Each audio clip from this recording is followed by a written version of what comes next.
Yes, mambo vipi ese? Bwana, tunaweka tafakari moja. Hii ni Grant Boy bana. Kuna tafakari nitakuwa tujiulize katika maisha kwamba yani vuta picha, imagine wewe asubuhi unaamka.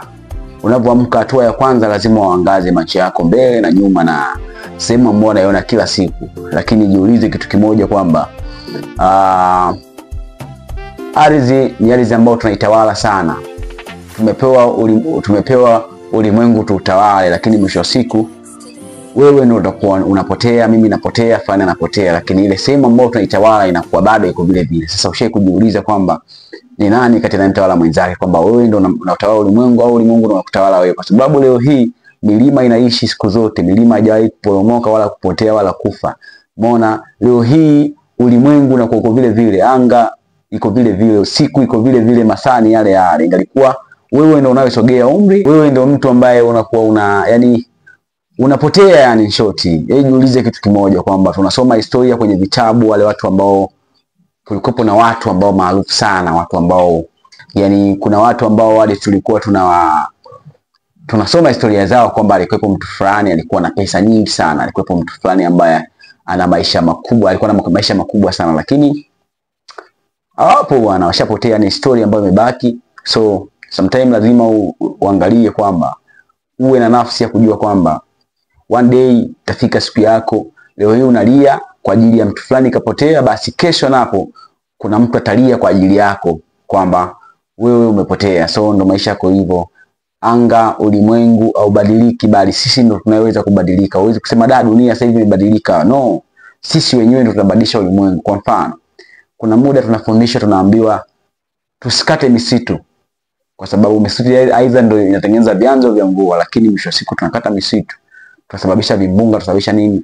Kwa hiyo unaona kwamba ulimwengu hata siku moja hauwezi kubadilika, bali wewe mwanadamu au mimi mwanadamu ndio anayeweza kubadilisha ulimwengu. So nyota iko pale pale, anga iko pale pale, masaa ni yale yale, giza ni ile ile, mchana ni ule ule.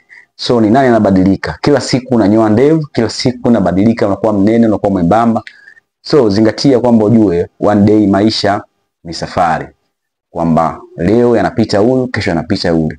Ulizaliwa, ukatambaa, ukatembea, ikafika renki ya kuwa mtu mzima, tayari umeanza kumiliki watoto. Lazima ujue kwamba nafasi yako ile ambao uliwekewa na masaa kadri yanavyokimbia, basi masaa yanakuombea ufike ile sehemu ambayo wewe ndio umewekewa, ndio mwisho wako. So jamani, tuwe na hofu ya Mungu, tutambue kwamba Mungu yupo, Mungu ndio kila kitu.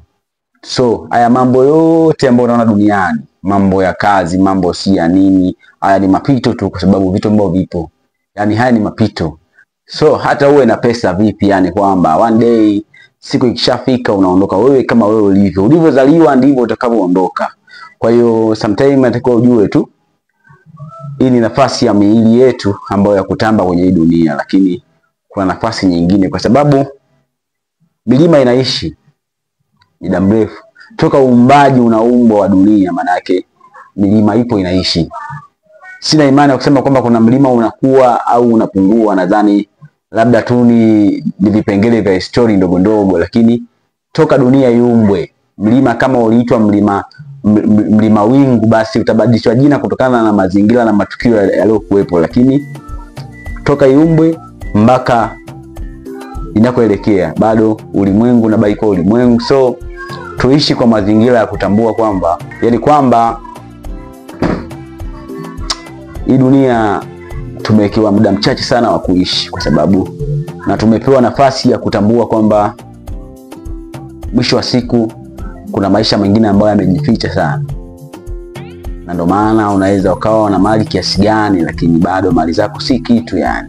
Kwa sababu ungepewa fursa ya kuondoka na mali zako, basi ungeweza kujivunia sana. Lakini ndio hivyo, unatafuta mali kwa nguvu, tafuta mali kwa kudhulumu, kwa kufanya nini, lakini mwisho wa siku zinabaki mali wanazitumia watu wengine, aidha zipotee kabisa. So tusijisahau jamani, tusijisahau, na nakumbusha tu kwamba Mungu ndio kila kitu, Mungu ndio nafasi bora. Yani Mungu, ukiwa mcha Mungu na kuamini imani yako ambayo unaiamini, basi wenda one day. So tuishi kwa upendo jamani. tuishi kwa furaha, amani. Sisi wote ni wamoja, kwa sababu ukiangalia kwenye kuzaliwa au kuumbwa, aliumbwa Adamu. So sisi ni wana wa nani? Ni wana wa Adam. Kwa nini tulumbane? Kwa nini tugombane kwenye mazingira ya kidini ya nini? Sawa, kila mtu ana imani yake, lakini sioni fursa ya kulumbana, kushikana, kugombana, kumkashifu mwenzako wakati wewe mwenyewe hujui unakoenda, unaelekea wapi. Kikubwa imani yako ibebe, basi beba imani yako.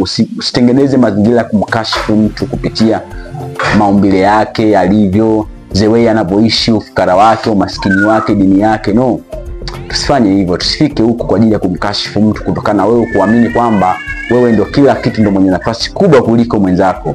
So jamani, tutumie